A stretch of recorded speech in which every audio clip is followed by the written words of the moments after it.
Being a co-host, what do I have to do?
Não consigo.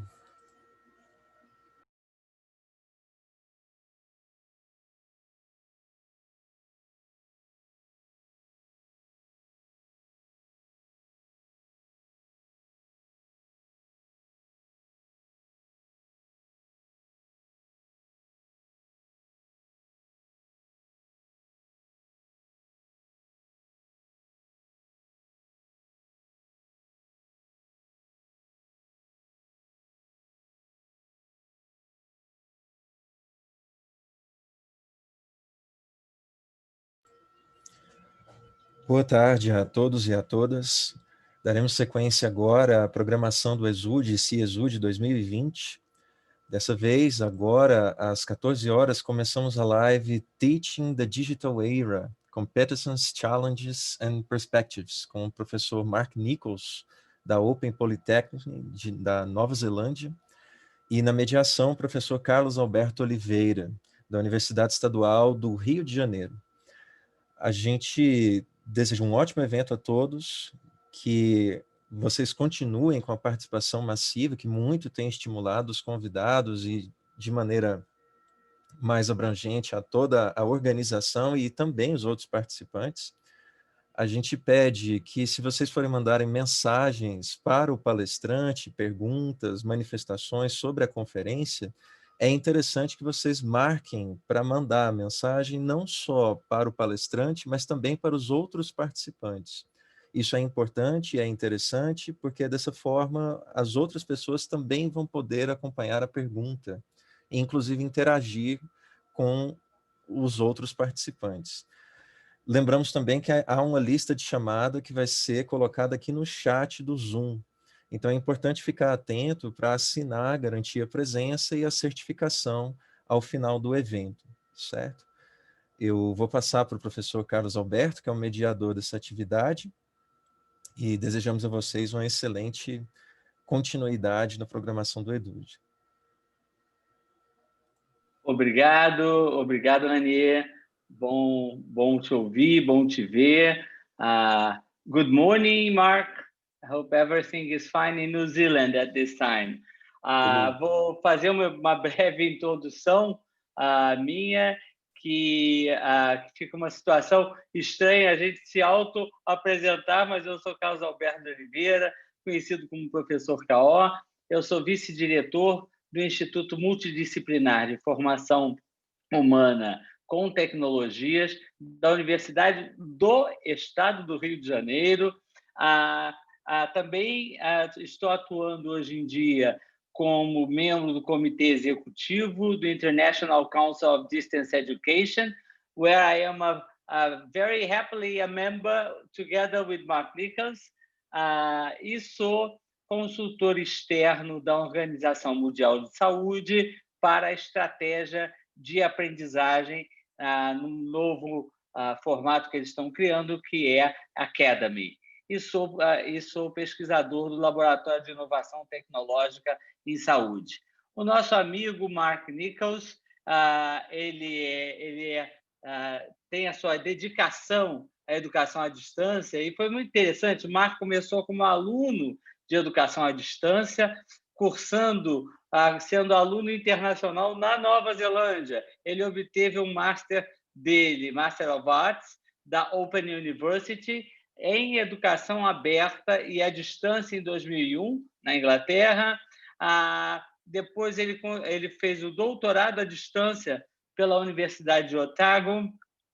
A sua tese investigou as experiências de formação de alunos de educação tecnológica à distância. Sua graduação é em administração de empresa, foi conhecido como Fellow Principal da Academia de Educação Superior na Nova Zelândia em 2017. Nos últimos 20 anos, o Mark tem trabalhado em várias instituições com ênfase em educação flexível, à distância e online. Tem passagens pela Massey University em Nova Zelândia, pelo Laidlaw College e Open University da Inglaterra. E hoje em dia ele está no Open Polytechnic de New Zealand, onde ele lidera a equipe de especialistas em currículos e designers de aprendizagem responsáveis pelo desenvolvimento de módulos online à distância. Ele é editor do Journal of Open Distance and Flexible Learning e permanece no seu conselho editorial e também no British Journal of Educational Technology.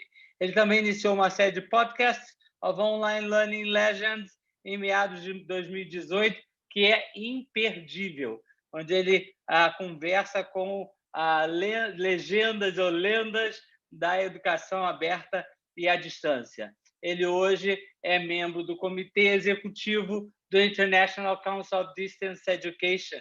Be very welcome, Mark, to Brazil. Be very welcome, although at a distance, but be very welcome. We're happy to have you here. Thank you, Carlos. I speak no Portuguese at all, but I trust that was a very good introduction. Thank you so much. And before we see the video, Mark, I want to say that being a Brazilian, I'm very happy for you, New Zealanders, to have Jacinta Ardern, your Prime Minister. I love her. Congratulations for the election. On behalf of New Zealand, thank you. Okay, so, Ranier, solta o vídeo.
Tēnā koutou, ko Mark Nichols toko ingoa, no Aotearoa ahau, ko au te kaiwhakahaere mātua o whakapakari akoranga ki te kuratini tuwhera o Aotearoa.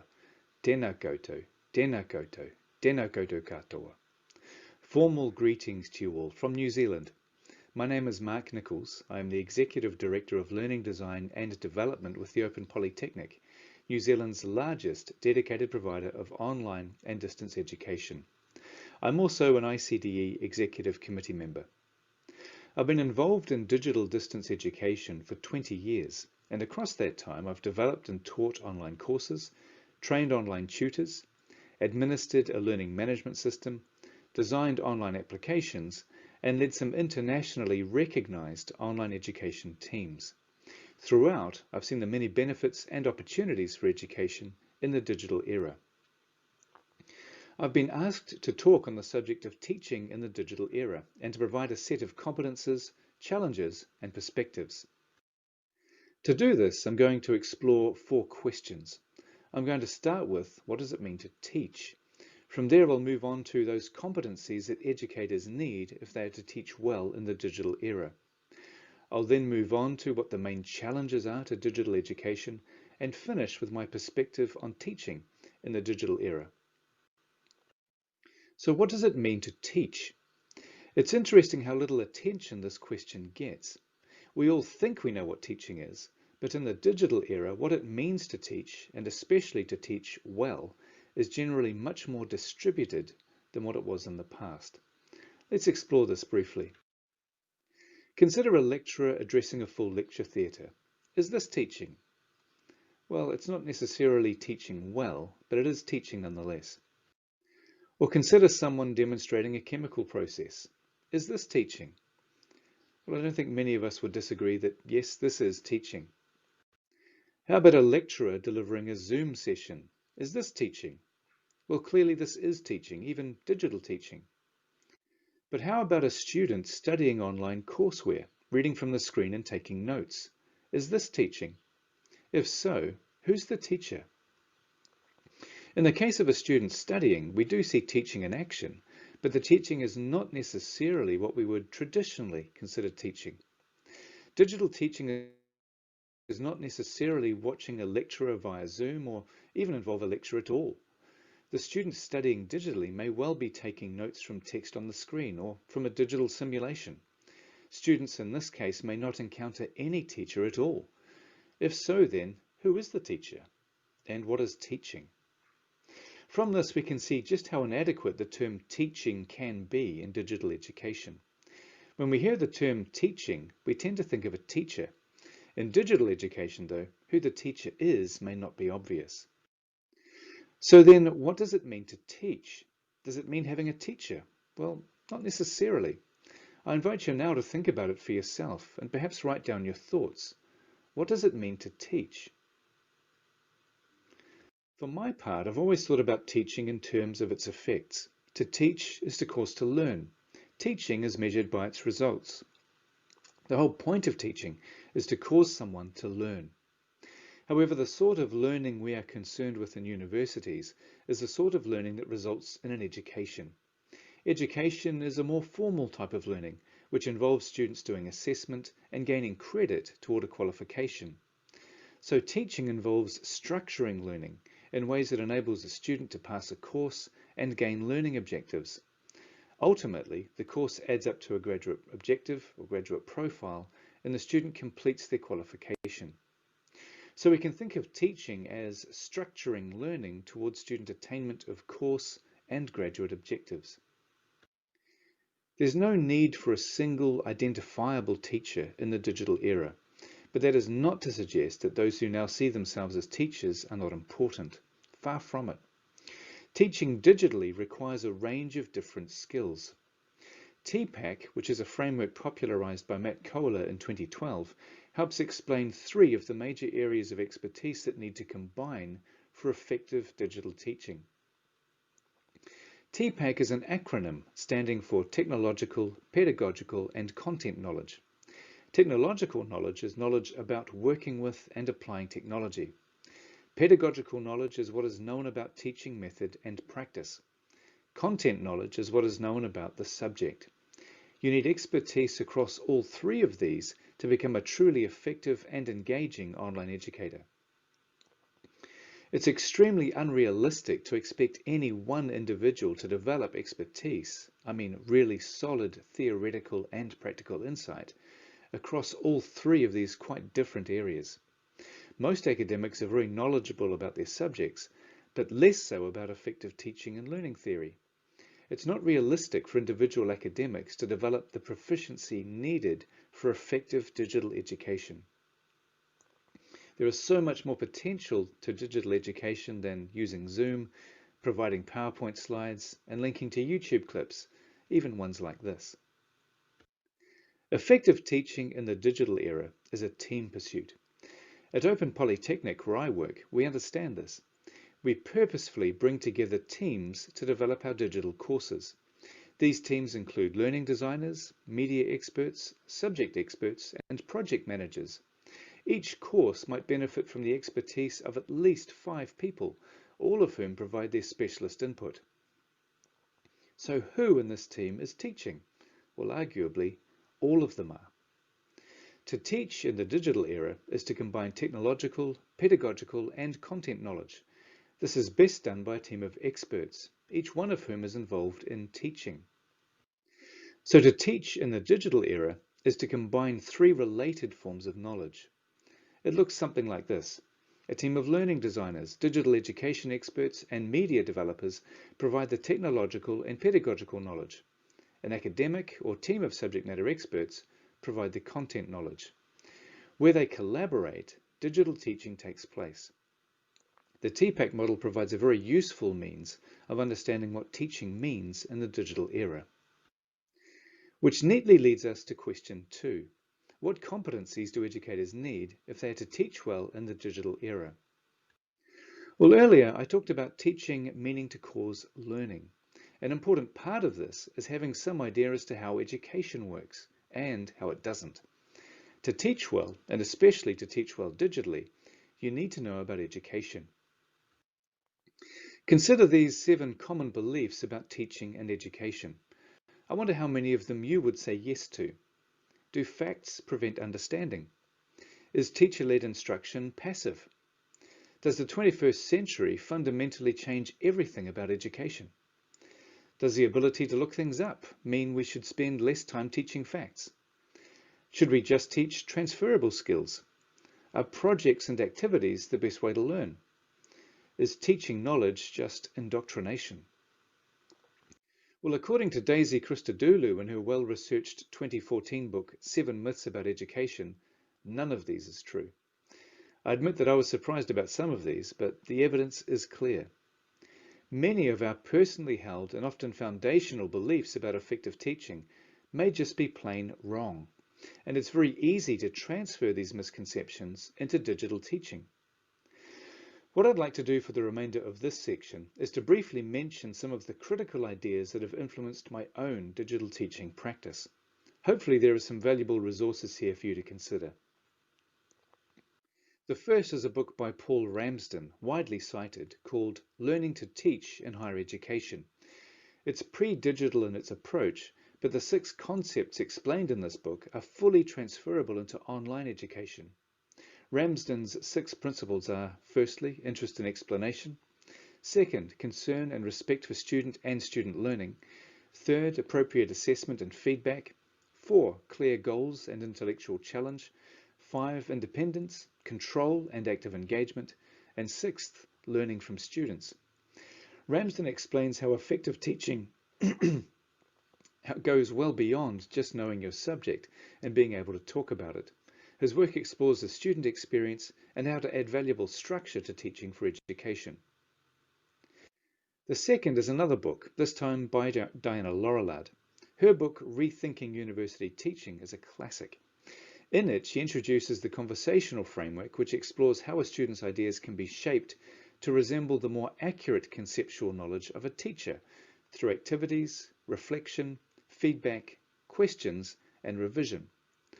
Laurillard's conversational framework model nicely transfers into the digital era, as it was written to describe the effective use of learning technologies. There's also much to be gained from the literature associated with educational psychology, particularly cognitive development. An excellent paper to get you started here is actually well over a decade old. Paul Kirshner, John Sweller, and Richard E. Clark's article, Why Minimal Guidance During Instruction Does Not Work, an analysis of the failure of constructivist, discovery, problem-based, experiential, and inquiry-based teaching, which appeared in the journal Educational Psychologist, explains human cognitive architecture, expert-novice differences, and cognitive load, all critical ideas underpinning education. I'd also recommend work by the likes of Peter C. Brown's Make It Stick, which explains how retrieval practice, varied recall, and elaboration help with learning gain. All of these ideas draw from cognitive science. By elaboration, they mean thinking about how new ideas relate to existing knowledge. But wait, there's more. There are various other ideas and theories central to digital teaching that you would also benefit from understanding.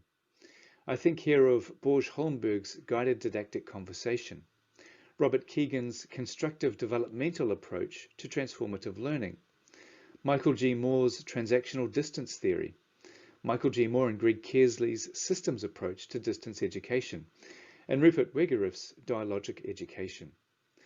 Some of these are distance education theorists, and all predate the digital era, but they are highly valuable foundational ideas for understanding how teaching can take place in the digital era. I'd also like to promote my own podcast series, Leaders and Legends of Online Learning, in which I interview those making a difference in digital teaching. You'll find the podcast at onlinelearninglegends.com. So where does all of this take us? Well, I think educators, and by that I mean we, need these competencies for the digital era. Firstly, we need technological, pedagogical, and content knowledge. If we don't have these for ourselves, we need to find a team that can complement the skills we bring. Second, we need a well-articulated set of educational beliefs. I suggest you take the time to write down your own definition of what it means to educate, and to educate well. This will encourage you to reflect on the ideas you take for granted, and it's helpful to revisit your definition from time to time.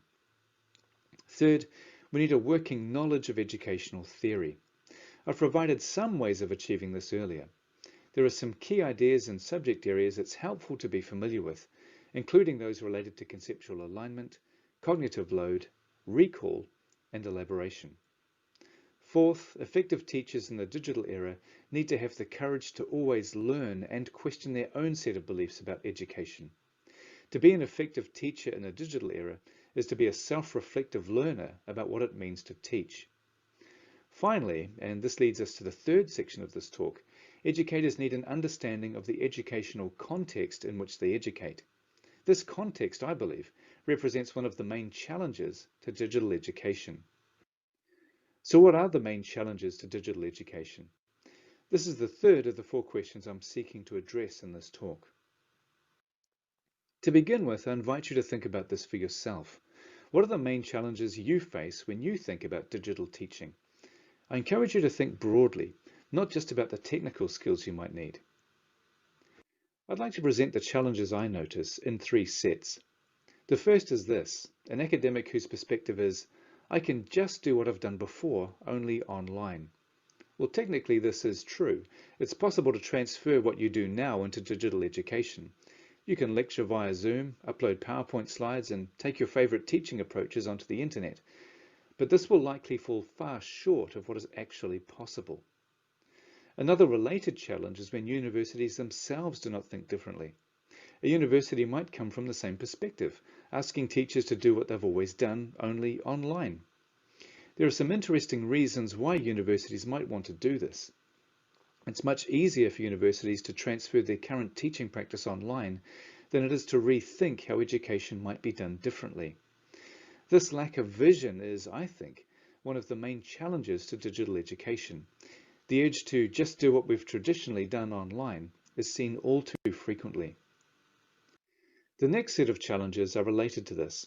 An academic might say, well, now that I have digital tools available to me, I'm going to go my own way. I'm going to teach how I think best, in ways that best suit my ideas about teaching and learning. There are many reasons why this is not a good idea. Firstly, you may not be benefiting from the ideas of others. I mentioned earlier about the need to partner with those who are experts across the technological, pedagogical, and content knowledge areas. Second, you may not be benefiting from all of the systems and processes your university has put in place to support digital teaching. There will likely be a learning management system, support systems, teaching assistant staff, and approaches to digital education that will make your job so much easier. Going your own way leads to more work and not necessarily better education for your students. I think it's also a mistake for universities to say to teachers, you can go your own way. This, I think, shows a lack of leadership and vision. In my view, universities should be providing clear direction for digital teaching and should be actively supporting and guiding it. Sadly, most universities lack an imaginative and ambitious direction for teaching in a digital era. I'll come back to this later. The third main challenge is related to one I just talked about. Most universities are simply not configured to promote effective digital teaching. All universities have an operating model or a way of working. For digital teaching to be all it can be, this operating model likely needs a rethink. For digital teaching to be all it can be, universities need to set a vision for digital education and, likely, rethink their entire means of teaching and learning to better suit what is possible. Earlier, when I talked about what it means to teach, I introduced a lecturer addressing a full lecture theatre. This is most definitely teaching. The challenge to digital teaching is universities are for the most part designed to facilitate this sort of teaching. Timetabling, teaching loads, learning hours, semesters, all are designed around this form of teaching. It's very easy then for universities to encourage teachers to just do the same thing via Zoom. None of the ways a university operates, the timetabling, the teaching loads, the learning hours, the semesters, these sorts of things, none of these need to change. But this represents a great challenge to digital teaching. Digital teaching should not be traditional teaching done digitally. The main challenge I think universities and teachers face is the tendency to take traditional approaches uncritically into the digital space. This challenge comes from the need to rethink and even redesign the university context to promote good education in the digital era in ways that cause students to learn. This will usually require change, and change is never easy. It requires vision, investment, and a great deal of endurance from everyone involved. But if we are to teach well in the digital era, we need to start not with teaching practice, but with a vision for teaching and learning. So on now to the fourth and final part of this talk. What is my perspective on teaching in the digital era? Well, I've been fortunate to have had opportunity to write a book on this subject. My perspective is that universities have long been supply-centric in their activity. By that, I mean that universities are more interested in having themselves run smoothly than they are in their student experience and teaching effectiveness. Digital technologies give us the opportunity to provide anytime enrollment, truly flexible study options, scalable, cost-effective, and personalized education to students. Think about it. If you want to watch any movie ever made or listen to any song ever recorded, you can do so almost instantly and for little cost. If you wanted to read any book ever published, you can likely locate and download it in seconds. Why then, if a student wishes to study business management for credit, do they need to wait for a semester to start? Why would they need to attend lectures or watch 50 minutes of recorded lecture to learn what they need to learn? Why should they ever need to attend a campus?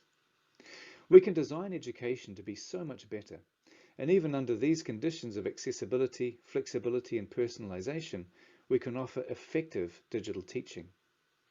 What I'm talking about here is a systems change that integrates, rather than just adds, the digital into education. I mean, going beyond our traditional understanding of what it means to teach, more into a digital possibilities sense of what it means to educate. In my book, I propose an 11-part model, which I believe can make the new digital university possible. These are the 11 parts.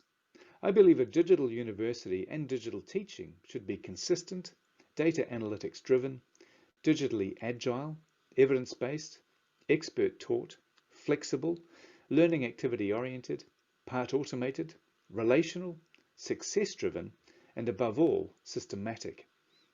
I describe all of these in my book, Transforming Universities with Digital Distance Education, published earlier this year by Routledge. Central to the book is this concept. The main challenge to digital teaching is how universities themselves operate. How digital teaching takes place is, to a large extent, determined by how the university itself considers teaching should take place. This seriously limits the possibility for digital teaching and education. So my perspective on teaching in the digital era is ultimately this. We need to think systematically about teaching and learning. We, all of us, those in teaching roles as well as in university administration and management, need to be open to fresh ideas, fresh practices, and challenges to how we all think about education. Teaching in the digital era can, and ought to, be more than just traditional activity done digitally. We must have the courage to reimagine what could be possible through the digital tools we now have available to us. So I suggest that digital education ought to be accessible, scalable, and personalized, much more than it is generally experienced today. As educators, you have a tremendous privilege and responsibility. You have the privilege of being able to work with ideas and explore new understanding. You have the privilege of inspiring others with these ideas and understandings. You also have a great deal of potential available to you through digital education. My hope is that you will see your role as teachers and educators as ultimately being about the learner, and that you will see the potential for digital education to be accessible, scalable, and personalized for all. Kia kaha, be strong, and thank you for your attention.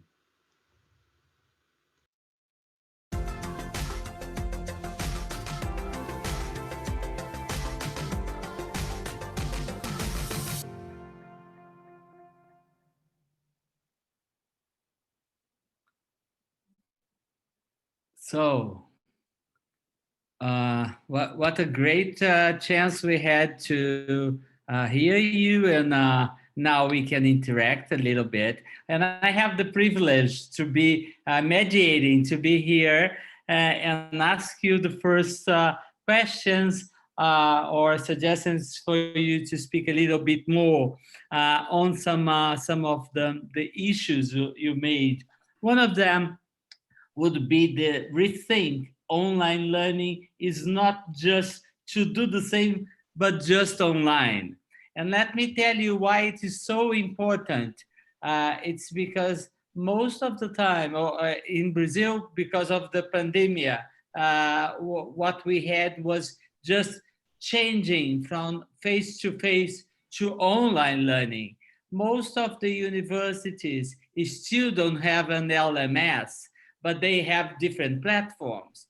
So it is difficult to do any sort of learning analytics because there is not a single login. So all these difficulties make what you said, the institutions just saying, okay, professor, do exactly what you're doing, but just use Zoom. But if you don't want Zoom, you can use Meet. If you don't want to use any of them, choose your own. So I think you could speak a little bit about that.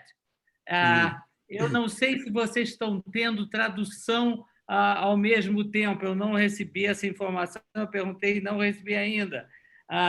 Se não, eu vou... just a second, I'll just translate it to them. Eu estou pedindo, então, ao Mark que possa conversar um pouquinho com a gente sobre esse desafio que nós tivemos com a pandemia, em que nós tivemos que passar a fazer atividades online, todos os nossos colegas nas universidades. Nós somos privilegiados por fazermos mediação tecnológica, mas a maior parte das instituições não tem sequer um LMS, não tem um ambiente virtual único para ser utilizado na universidade. Cada um tem a sua, ou cada grupo tem as suas alternativas.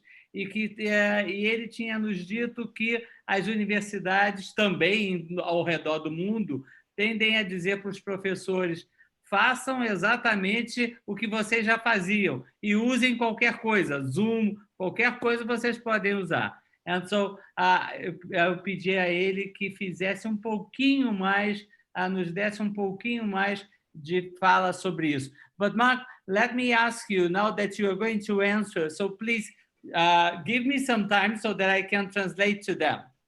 I will. Firstly, let me say that lecturers have worked very hard during COVID-19 to make sure that students can still be educated. And I want to start by applauding that. I think they did a very good job. Ele nos disse que o que é mais importante nesse momento, a primeira coisa que ele quer fazer é saudar essa iniciativa mundial, não só a nossa no Brasil, de que a gente precisava garantir aos estudantes que eles tivessem acesso à educação durante a Covid-19. One of the problems, though, is that what they are doing is digital teaching, but it's not everything that digital teaching can be. O que ele está nos dizendo não é uma crítica ao que a gente fez, mas que nós estamos muito longe daquilo que nós devemos e podemos fazer com o ensino digital durante as nossas práticas. So we need to think about digital teaching not just in terms of what the lecturer does, but in terms of what the whole system achieves. Então, o que a gente tem que pensar é não apenas naquela nossa aula ali, mas o que o sistema todo ele pode fazer com o uso da aprendizagem digital nesta perspectiva que nós temos hoje com a Covid-19 ou depois com a aprendizagem híbrida. So we tend to think about digital teaching in terms of what the lecturer does, but we need to start thinking about it in terms of what the university does and how the university makes use of technology. E aí ele nos traz um desafio que é não simplesmente a gente começar a dar as nossas aulas, as nossas atividades no meio digital, mas é perguntar às universidades também o que elas querem fazer com a aprendizagem digital, né? Como é que ela vai utilizar o mundo digital nas suas práticas educacionais, de pesquisa e de extensão. Yes. So we shouldn't think that just because we have Zoom and live lectures, we've discovered what digital teaching is. There is so much more. There's an open field of possibility, and we tend to just walk in the same tracks that we've traditionally walked in. I hope that's okay, Carlos. Yeah.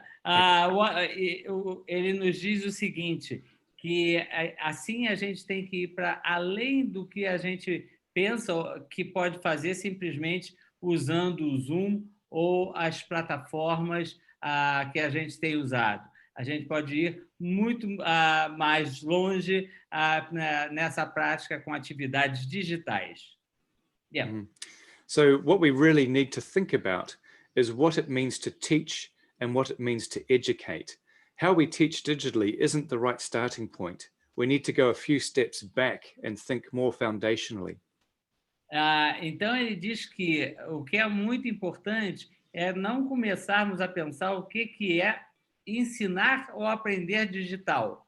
A gente tem que voltar atrás e pensarmos e repensarmos o que nós entendemos por educar. E aí, sim, a partir disso, repensar o que é educar em tempos digitais. Mas é começar lá atrás e não na aprendizagem digital ou no ensino digital. So the mistake we often make is thinking that teaching and learning for digital came about with the internet. The main core ideas of education haven't changed and they won't change. And we need to tap into those ideas if we're going to be effective digital educators. E aí ele nos traz uma contribuição muito interessante, que ele nos diz o seguinte, que o problema não está no que trouxe a internet. A internet é o meio onde nós vamos estar educando. Então, o que ele está nos propondo é que nós voltemos a discutir o que é educar. E, a partir disso, o meio vai ser aquele que nós estamos utilizando na vida digital. Mas a grande questão é repensar o que é educar. Thank you.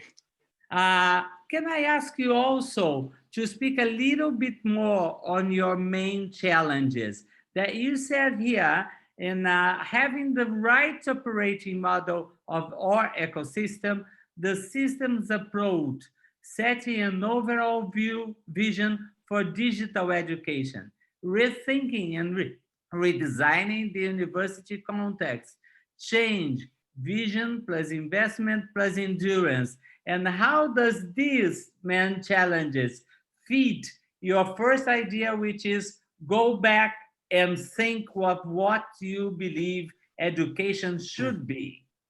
Let me just translate it to them. Então, o que eu estou perguntando a ele é que tinha um slide que era os maiores desafios. E aí vinha ter um modelo operacional ou um ecossistema operacional com uma abordagem sistêmica. E aí ele colocava, defina uma visão geral sobre o que é educação digital, repense, redesenhe o contexto da universidade, mude visão, investimento e a capacidade de resiliência para enfrentar esse desafio. E aí eu pedi que ele nos colocasse e pensasse essas três questões que ele levanta, considerando a primeira proposta dele, que é repensar o que é educar. Thank you. Mark. Thank you, Carlos. So all universities have what's called an operating model. It's the way the university works, all of the systems, all of the processes that help it to function. A primeira coisa ele diz é o seguinte, toda universidade tem um sistema operacional, né? Operacional não só do ponto de vista digital, tecnológico, mas ela tem um modelo de funcionamento. These systems are very deep-rooted. An example is the enrollments system. The enrollment system is designed to work with a whole lot of students at the start of a semester. Most university enrollment systems will not cope with multiple students trying to enroll at any time. E agora ele nos traz um exemplo claro sobre isso. São justamente esses sistemas que estão enraizados na universidade e que a gente é muito difícil que a gente consiga fazer mudanças. E ele cita o sistema de matrícula. Nós, na UERJ, estamos enfrentando justamente isso, porque fizemos muitas alterações para o período emergencial. E o sistema de matrículas foi o mais resistente para entender isso. E ele diz o seguinte, imagina como é que a gente vai querer usar um modelo tradicional de matrícula se nós pensarmos que os alunos podem entrar para fazer um crédito educacional em qualquer tempo, se eles forem ficar em atividades completamente assíncronas. Então, como é que é fazer aprendizagem digital ou híbrida na perspectiva de os sistemas tão enraizados na universidade? Universities also have systems around teaching and learning. For example, lecturers need to lecture for maybe 1 hour at a time, twice a week. And that every course must do that. E aí ele diz o seguinte, olha, além de tudo, por exemplo, tem sistemas que dizem o quantos minutos, quantas horas um professor tem que dar a sua aula, a sua palestra e quantas vezes na semana. 2 vezes na semana, durante 1 hora. Então, são formalidades de atividades síncronas que a universidade e as universidades obrigam na sua relação. Thank you. So because of these systems, it is very, very difficult to do anything different. So teaching is defined by the university systems. E assim, o que ele nos diz é o seguinte, não é simplesmente mudar do presencial para o virtual, é fazer as mudanças necessárias para dar dentro dos sistemas existentes nas universidades para dar conta da mudança, para se trabalhar digital. So if universities are going to change the way they teach digitally, they need to change the ways they operate. So that requires some rethinking, and it requires thinking about... Just a second. Could you just repeat the beginning, which is very important for them to understand it? Okay. Just the beginning. Right, I think I might have forgotten what I said. So if universities want to teach differently in the digital age, they need to rethink how they operate entirely. Ok?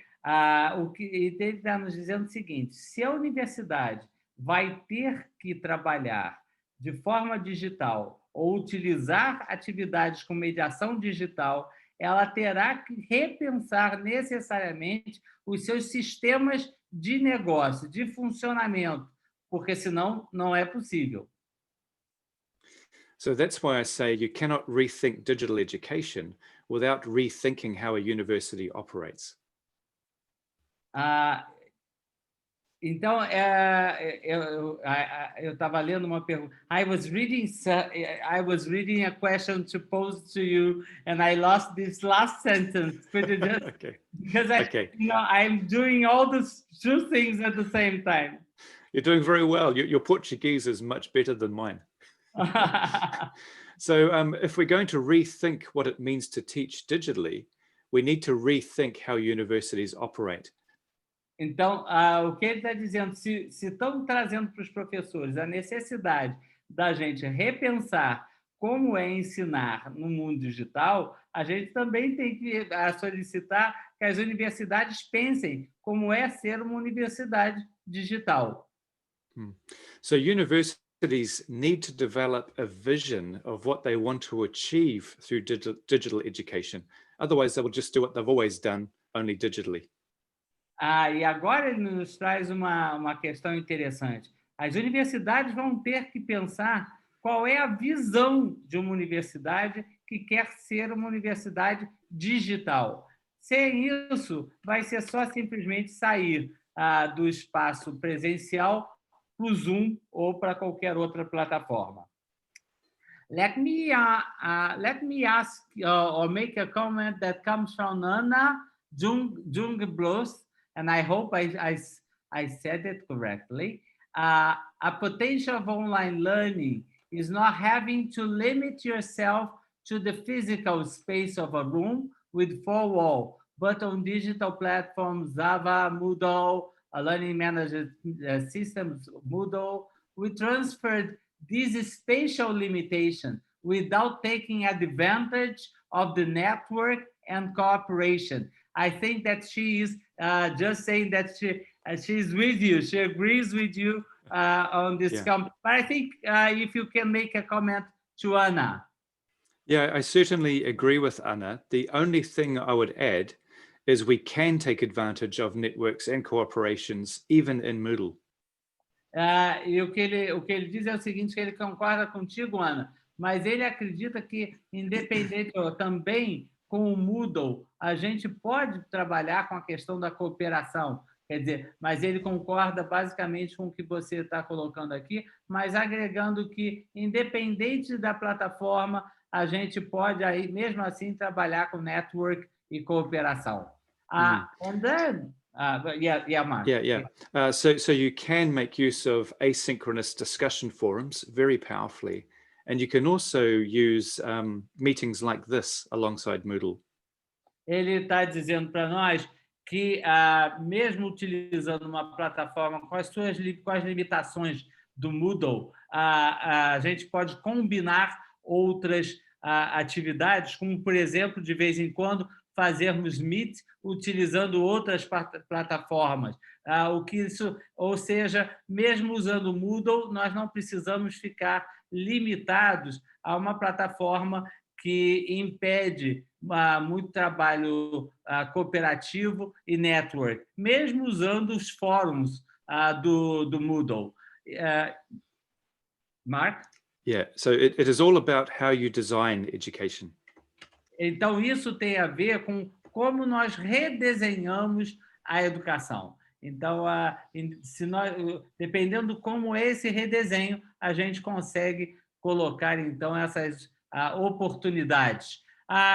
Then Ana Bandeira, she is saying to rethink the system, the business systems, or the fundamentals of how the operation works at universities is urgent. It was urgent before the pandemics, and the situation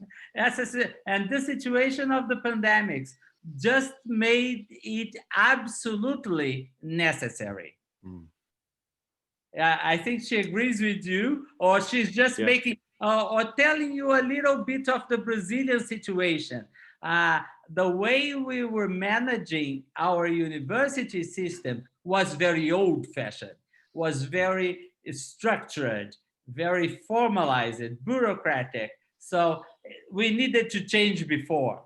The pandemics just forced us to change faster.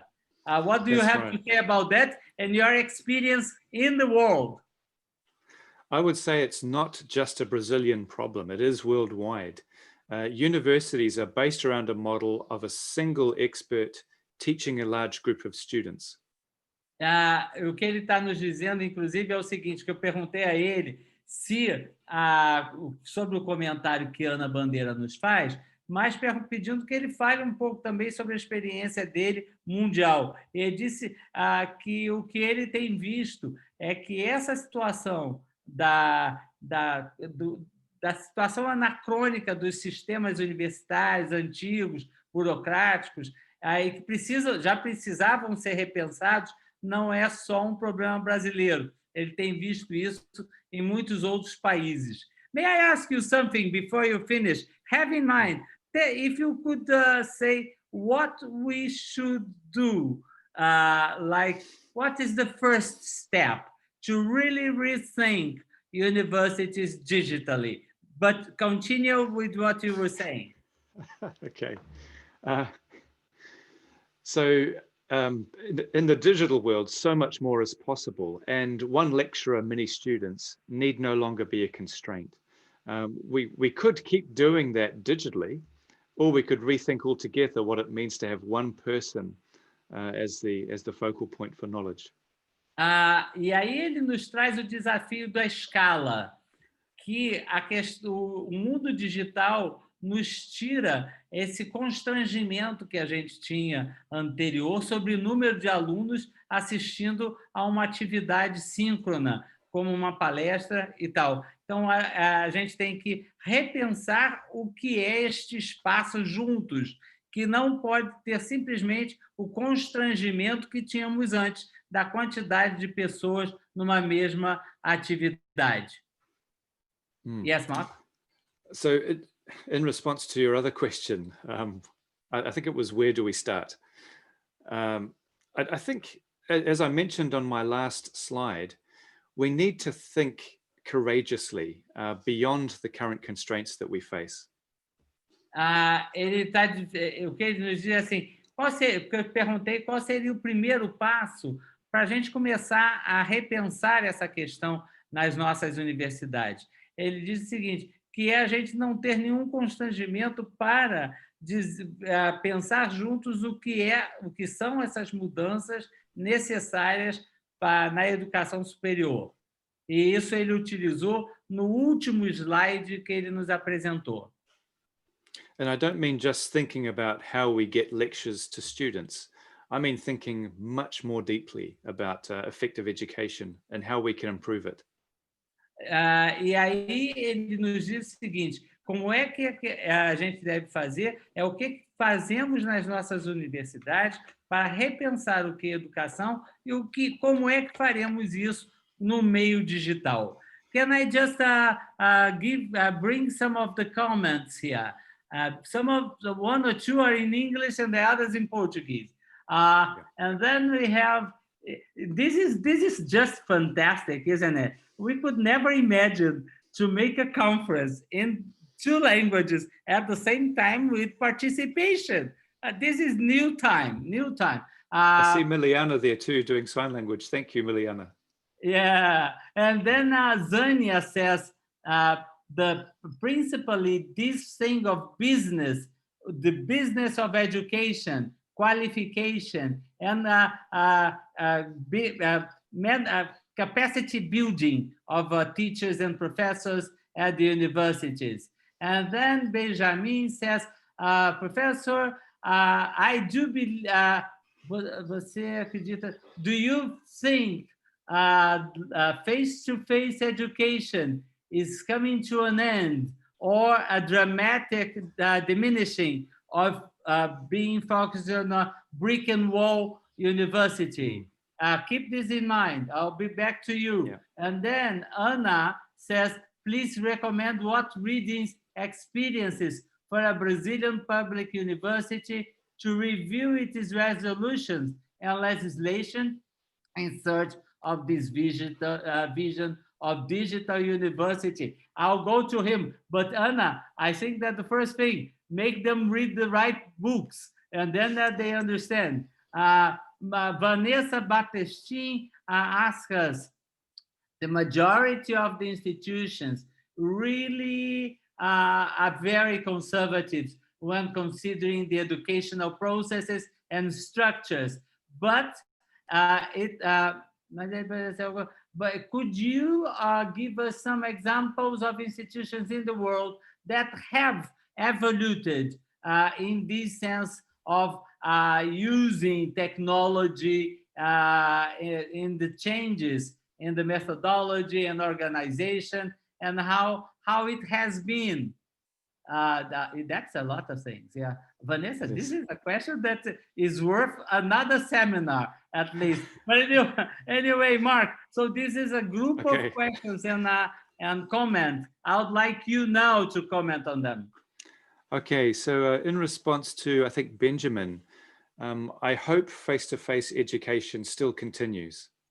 Ele nos diz o seguinte, que ele ainda acredita que a educação presencial, como a gente internacionalmente tem chamado de face a face, ainda existirá. Yeah, it is still important. I just don't think it should be all that is available to students because it's not scalable. Ok, e aí ele nos traz uma questão que é importante, que me parece que ele coloca que não é isso ou aquilo. É preciso que a gente também pense quais são as questões digitais ou as perspectivas digitais que nós podemos trazer para as universidades, em especial se nós queremos dar escala para o ensino superior. So there will always be students who can attend on-campus education, mostly young people just out of school, but there is a much larger group who simply cannot attend education in that way. E aí ele nos traz que as atividades e a educação presencial, ela é principalmente para os mais jovens, na experiência que ele tem tido, mas cada vez mais isso fica difícil para aquelas outras populações que já trabalham, que têm outras atividades e que têm menos disponibilidade de tempo para ir fisicamente até o campus na universidade. I could say more, but there's other questions. But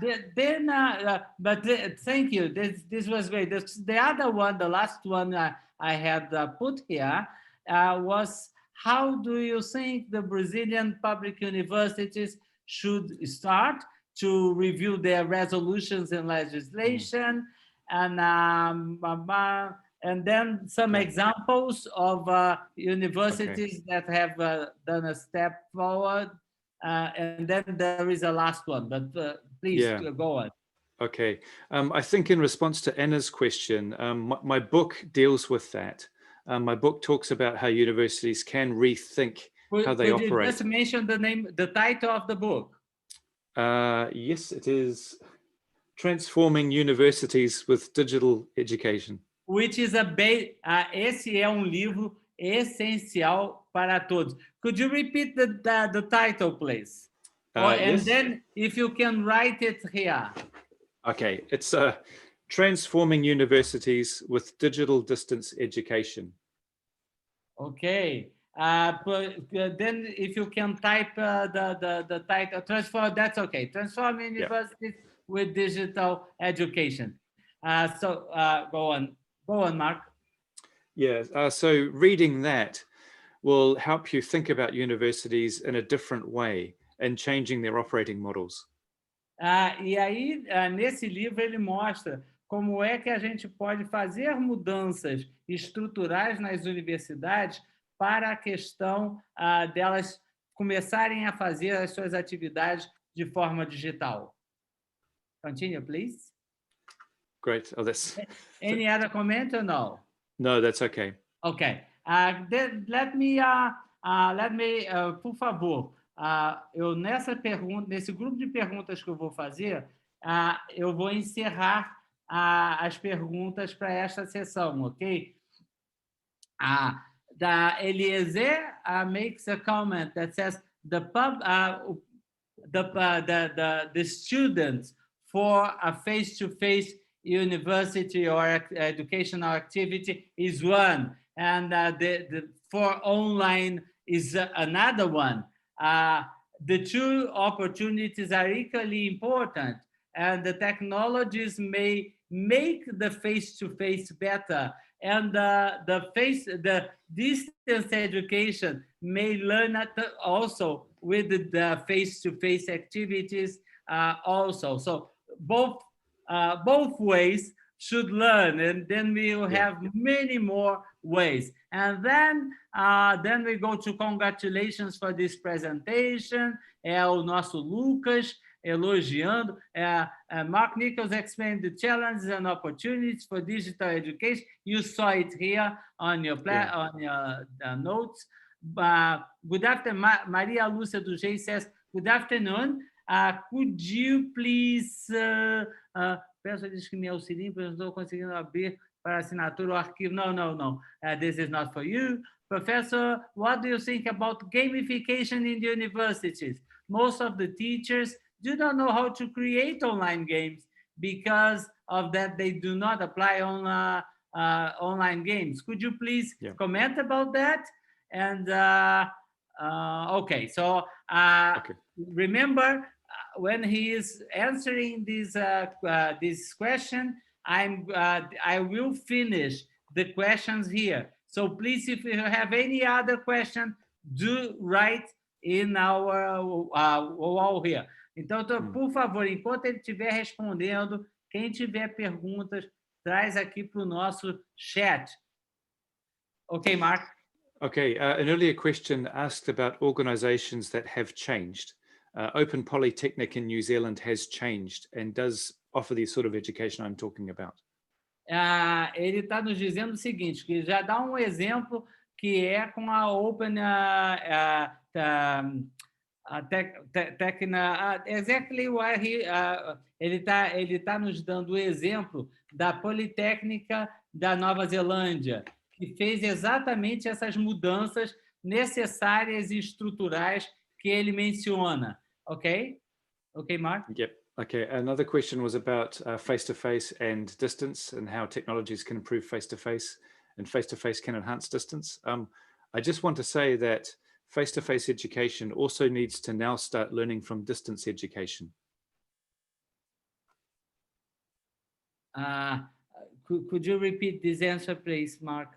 Yes. So there was a question about face-to-face education and distance education and how technologies will improve face-to-face and face-to-face activities can enhance distance education. Okay.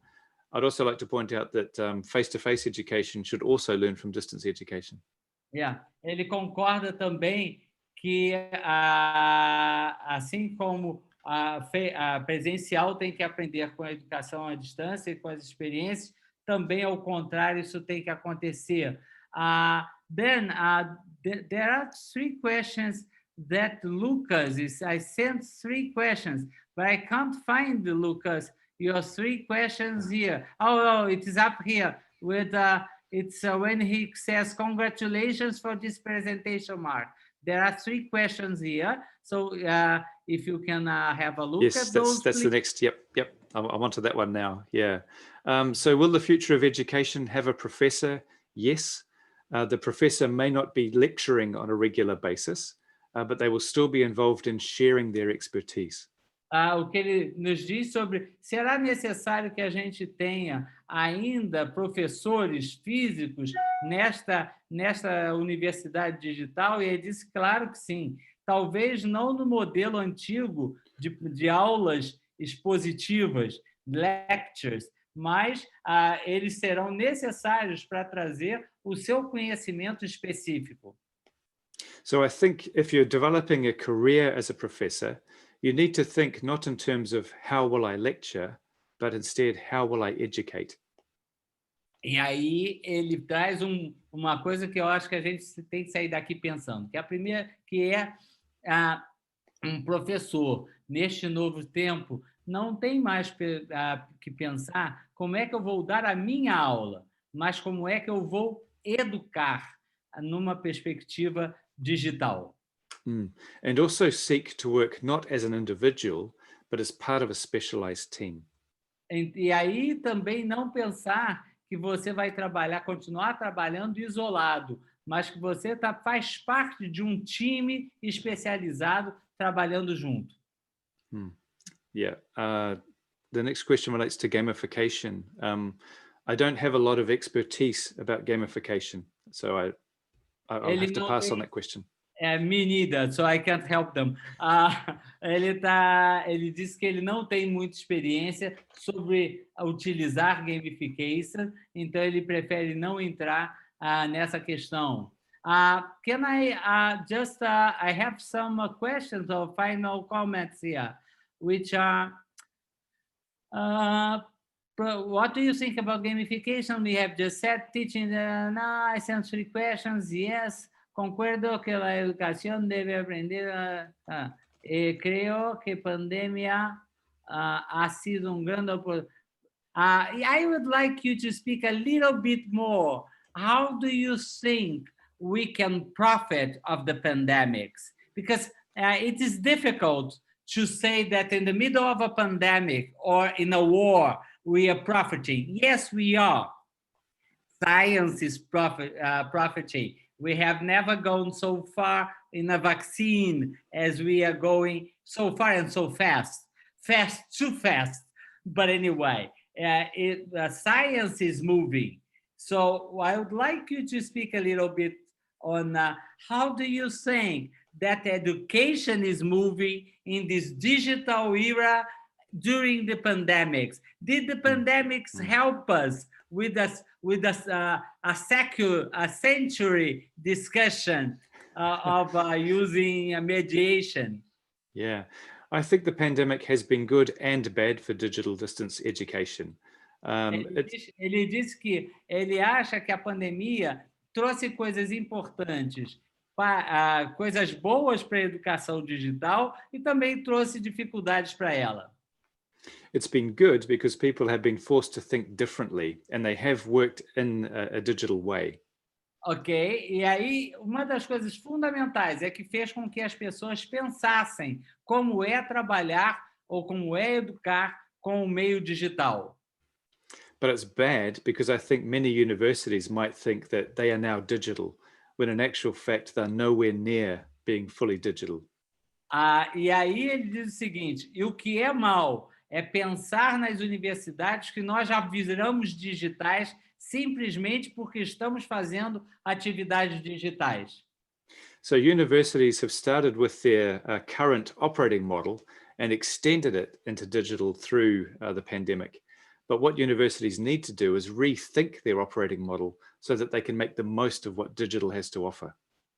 O que ele nos diz é que a única coisa que aconteceu é que quando o que as universidades fizeram foi apenas estender um pouco para o mundo digital a sua velha estrutura de funcionamento. E para ser verdadeiramente uma universidade digital, ela tem que fazer mudanças que são estruturais, como ele apresentou.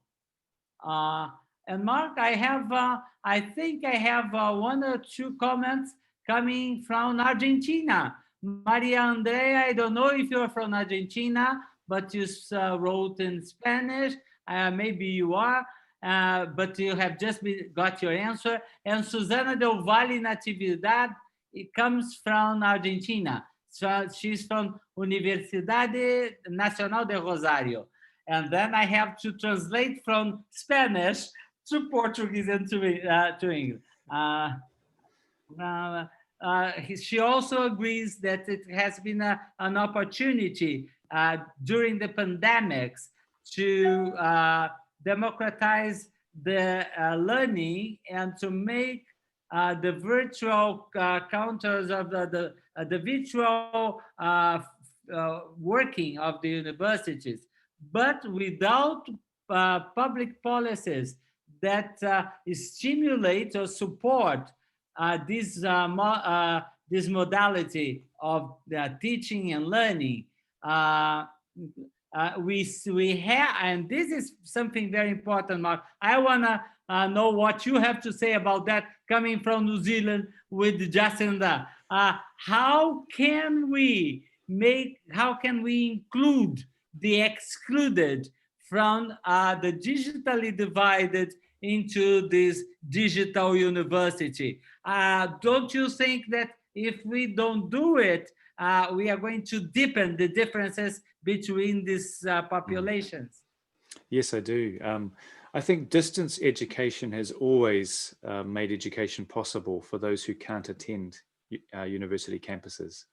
Ele nos diz que, ao mesmo tempo, o mundo digital pode fazer com que a gente consiga chegar àquelas pessoas que não podem ir até o campus universitário para atividades presenciais. Yeah, Mark. So distance education can be so much better if it's taken fully into digital education. So that's where I think countries can help extend the reach of education to everyone. O que ele está dizendo é que essa deve ser uma bandeira de todos os países, em que nós façamos com que os governos e os países se responsabilizem para que a possibilidade do acesso à tecnologia chegue a todas as pessoas. I always say, Mark, that this is the new real politics flag of everyone, everywhere in the world. I cannot stand the digitally divided anymore. Exclusion has to be forgotten. We have to think of how to include and not to realize that there are exclusion, because we already know that, but how do we move forward? And this, as you're saying, it has to be a political decision of the governments and the populations. Do you want to comment on it? Well, I think universities have traditionally been for the elite. With digital tools, though, they can open themselves to much more. So that too is part of what I think digital education might achieve. E ele agora meteu o dedo da ferida. Para quem é da Argentina, colocou os dedos de problema grande, hein? Que é o seguinte: o mundo digital, a perspectiva de uma universidade digital, ela quebra a lógica da elite do acesso à universidade. Quando a gente leva o mundo digital e o acesso ao mundo digital, você aumenta a escala de atendimento do ensino superior, scalability, e com isso a gente dá acesso àqueles que não chegavam à universidade. E aí eu fiz o comentário que eu tenho dito que a grande bandeira política no mundo como um todo não é mais o velho discurso dos excluídos, mas é como incluir, e isso se transformar numa bandeira de luta para que a gente faça com que todos tenham acesso à vida digital. Well, I think Eliezer Idalino says that for a while, por período, a pandemia é um problema, mas nós vamos conseguir tirar bons frutos dessa oportunidade, mas daqui a pouco. Well, I think that we are coming to an end, Mark. And Vanessa says that she believes that the MOOCs have done they are fundamental for the processes of inclusion in the universities. Do you want to comment on it? I think MOOCs are a good start. I don't think they're everything that digital education can be. Ele nos diz o seguinte, Vanessa, que os MOOCs são bom começo, mas estão longe de ser tudo que se pode fazer no mundo digital. let us come to an end. I want to give you the floor for 1 minute or 2 minutes, saying, some words for us to get ready for after the pandemics. And just before it, I just want to tell you how happy I am to have you here with us in Brazil, from New Zealand, which is just great. From Brazil, and you're in New Zealand, and there are friends in Argentina, and for all of you who are everywhere, we want to thank you to be with us. So your final words, please. Muchas gracias. Thank you for your time. I hope that the conversation about changing universities has been helpful, because we need to go beyond just thinking about digital teaching, what it means to have digital education and more opportunities for everyone. So thank you from New Zealand. Ele está dizendo para nós o seguinte, que mais importante é que ele espera que essa conversa sobre a transformação em universidades digitais tenha sido, e que é mais importante do que como é que nós vamos ensinar digitalmente, mas sim como é que nós vamos repensar a educação para a educação digital, para que ela possa ajudar a democratizar, a quebrar a elitização do ensino superior e dar acesso a todas as pessoas. Ele nos agradece. I just want you to say in your language, your native language, because I love it, just your goodbye in your native language. Harera, matewa. Ok. Matewa for you. Eu agradeço muito a todos vocês que estiveram com a gente nessa sessão, mais uma do ESUD. Eu tive uma grande felicidade de estar com o Mark, um colega de comitê executivo. I'm very proud to be in the same executive committee with such a person as Mark Nichols. Eu estou dizendo que tenho muito orgulho de ter ele no mesmo comitê em que eu estou no ICDE. A vocês que ficaram com a gente aqui, 93 pessoas que estão aí nos assistindo, thank you. Obrigado a todos. Goodbye. Thank you. Goodbye.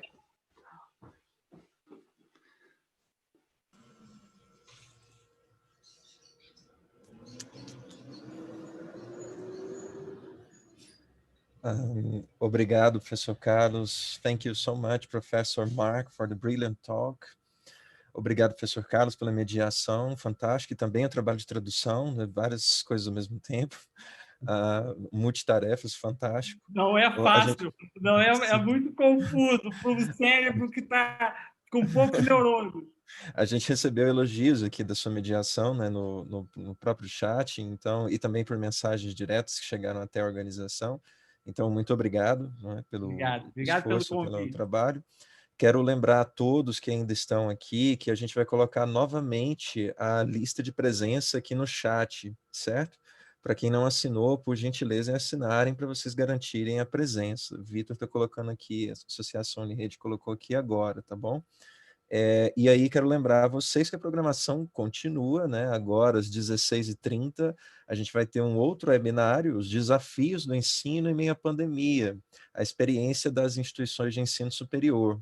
Ronei Ximenes Martins, Maria Aparecida Crissinupel, Simone Andrade dos Santos e Walter Gomes, que vão participar dessa próximo webinário, certo? Professor Carlos, não sei se o senhor quer fazer algum agradecimento antes da gente encerrar. Eu quero agradecer muito a equipe que está cuidando disso, Renier, você, toda a tua equipe aí que estão trabalhando, que eu fui conhecendo, o Vitor, todos.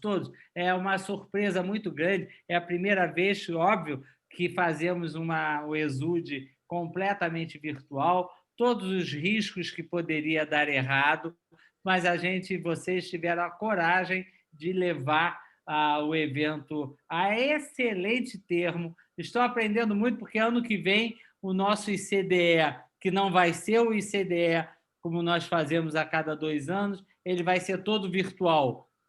E aí é uma oportunidade de aprender com vocês de como foi fazer esse evento com tanta competência, com cuidado da gravação, feita nos países, não foi apenas para evitar o risco de cair, né? Porque era um medo, mas principalmente porque vocês conseguiram fazer a tradução para que aquelas pessoas com os subtítulos, o que facilita muito para aquelas pessoas que não dominam um outro idioma, ou idioma inglês, ou francês, ou que seja o idioma do speaker. Então, parabéns, só tenho a dizer isso.